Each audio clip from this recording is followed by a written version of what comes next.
It's an interesting time right now in the industry, a very interesting time. You have, when you look at all the different, articles and all the different news that's coming out, you've got a situation right now from the economy and such, at least when you're talking about the US market, but really this affects everywhere.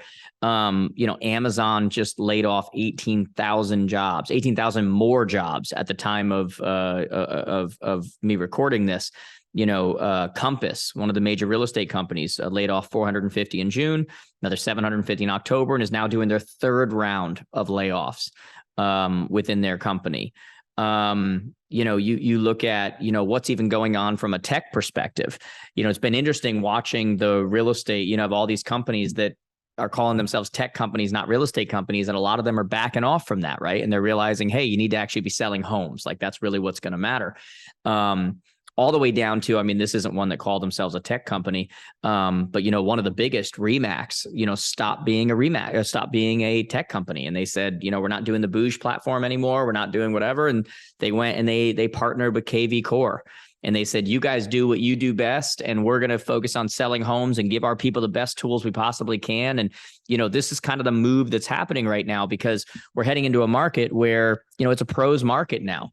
And people need to be able to focus on actually selling homes and actually being the best for the people that they're working with.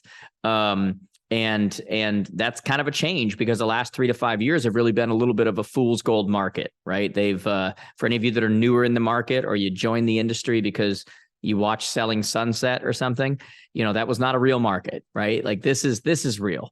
That whole boom during COVID and record number of transactions and all these things that have happened, that wasn't real, and so now you've got all these forecasts and what's going to happen, and everything's just getting crazier and crazier. But my advice to so many of you is, when things get crazy, make sure you don't. There really is no such thing as a good market or a bad market. There's only the market you're in and what you do with it. It's really that simple. There's no good market or bad market. There's just the market you're in and what you do with that.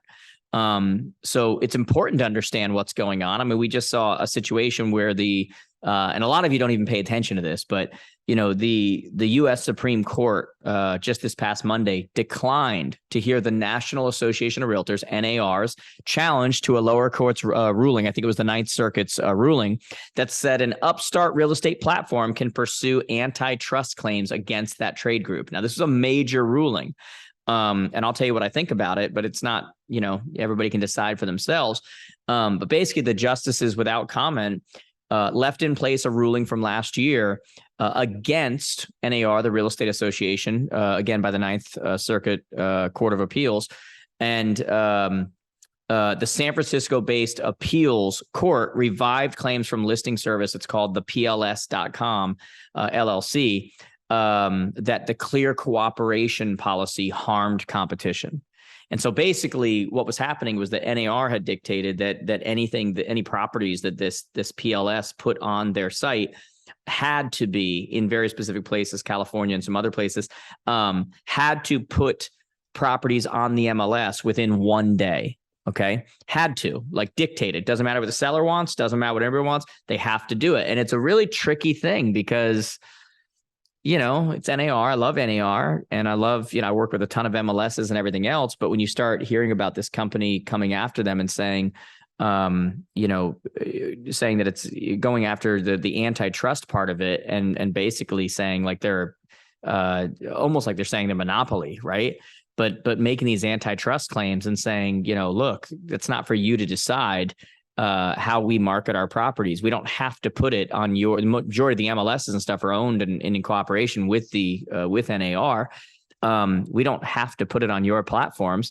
And yet NAR coming around and saying, yes, you do. And now the court coming along and saying, no, they don't. Like, that's not how that works. And so you can fall wherever you want with that. Me personally, I think people should be able to decide, a seller should decide if they want it on the MLS in a certain amount of time, or if they want the agent to be able to pre-list it. I always believe there's 3 P's to marketing a property: pre, present, and post. But that's a story for another day. That's you can make your own determination on that. It's not going to make a difference on what the rulings are that come out from that. But it is interesting. Those kind of rules are made mandated, when you're controlling the MLSs and, whatever. So, but the point is that there's a lot going on right now. There are a lot of different things. And what you don't want to do is you don't want to get caught up in all of the clutter. You don't want to get caught up in the mess. Now more than ever, you need to focus.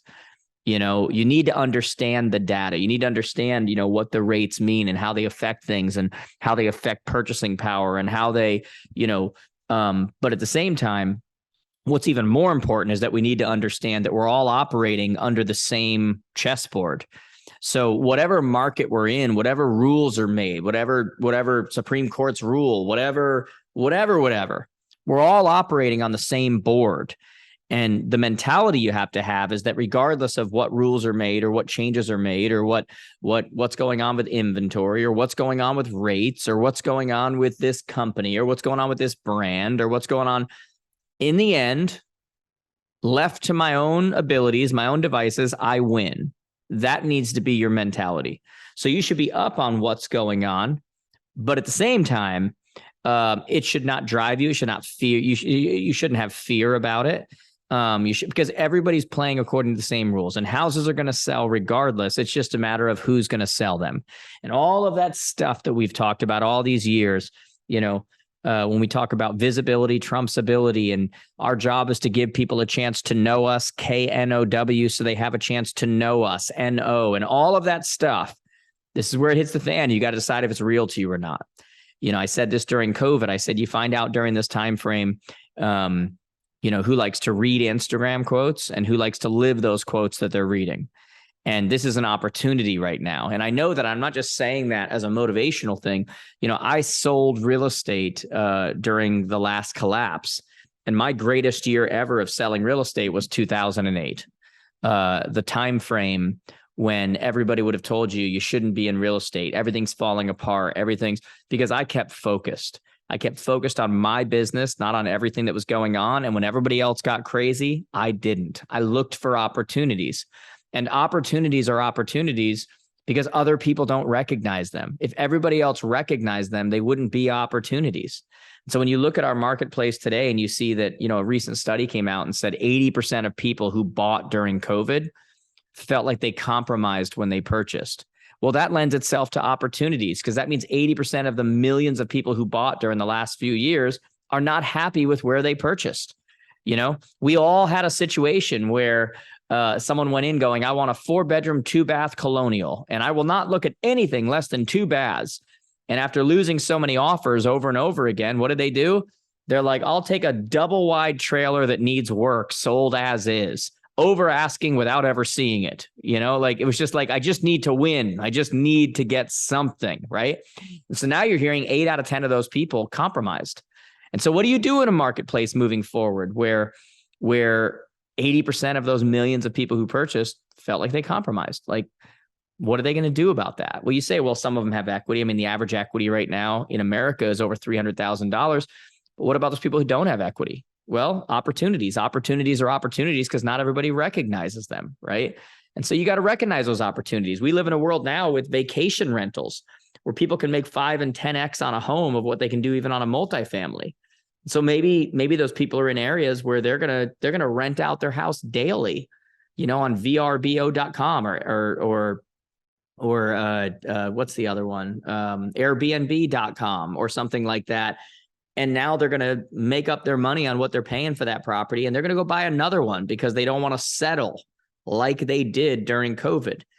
And so my point is, there are a lot of opportunities, but I need you to understand that opportunities are opportunities because not everybody recognizes them. But you got to be better than that. You got to recognize them. And while we can talk about the market and we can talk about interest rates going up and down and what's going to happen and who's the next president and all this other kind of stuff, the truth is it's all noise. There is no good market or bad market. There is just the market you're in and what you do with it. Where is your focus? We're all playing the same chessboard. What's your next move? Like, that's really at the end of the day what's going to matter, because we're all making moves and homes are going to sell. It's just a matter of who's going to sell them, who can become visible, Who's creating the content that consumers are picking up and looking at and watching and reading and getting their attention and educating them? Because we're in a market where the one who educates is the one who wins. And are you paying attention to that, and have you adjusted? Or are you sitting back and panicking? Are you watching the news? Are you learning about the market from some newscaster making 48 grand a year with no pants on, reading from a teleprompter, like, who knows nothing about the market, right? Or are you being the pro that you need to be? You're the one actually operating in this market every single day, and you're letting your consumers know, what's actually going on and where the opportunities are. Because if you're not, guess who they're also learning from?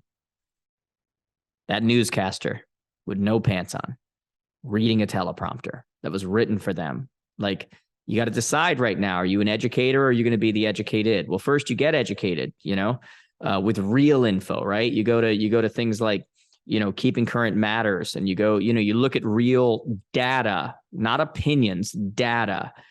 And then you formulate that and you educate your people with the reality. Yeah. Is the market going to drop? Yeah, the market's probably going to drop 10 to 15% as far as number of transactions. To most of you, that'll mean nothing because the total agent count is going to drop as well. Okay. But that has to be our mentality. And again, not coming from a guy who's just, rah-rah, like, my best year ever was 2008. Go look it up. 2008 was not a fantastic year. Okay. So, but it's just the reality. Someone's going to win. Someone's going to understand the land grab right now in real estate, and they're going to create infrastructure. They're going to get a coach. They're going to create a plan. They're going to stay consistent to that plan. They're going to have deadlines on their actions. They're going to market. They're going to invest in themselves while everybody else is pulling back. They're going to invest in themselves. They're going to get a coach. They're going to get a transaction coordinator. They're going to build out infrastructure within their business. They're going to market. They're going to create content, and they're going to pay to have that content show up in front of other people. Like, they're going to get smarter about all of this. They're not going to get scared about ChatGPT. They're going to figure out how to leverage it to their advantage. And so, my outlook on the market for 2023 is really good for some of you, and it's not good for the rest of you. But the good news is you determine what side of that coin you're going to be, based on whether you decide you're going to be crazy with the market or if you're going to allow everybody else to get crazy while you're not. Because in a time we're at right now, everybody needs an adult in the room. Okay. And you need to be that adult in the room. Okay. So we'll do another one where we talk about the exact data. Believe me, guys, I follow the facts. I follow the data. I see it all coming in. I look at it all. Where I see people suffering right now is in their mentality. It's fear. You got to remember, guys, I have a different perspective than so many people you talk to. I talk to thousands and thousands of agents every single week, all across the globe. And I smell fear. I smell fear amongst people. I smell fear amongst agents, which in some cases makes sense because it's the uncertainty. A lot of fear, anxiety comes from uncertainty, and they're not certain. So educate yourself. But there's one thing you can always be certain of, and that's yourself. Right? If you're focused on the market, sure, my market in 2008 was not good. That was uncertain. It was scary. But you know what wasn't? It was me. It was my effort. It was my ability to work that chessboard. That's what I'm always certain about. Okay. So if you need certainty and you can't find it anywhere else, create it in yourself. That's how you always have a positive outlook for where we're going.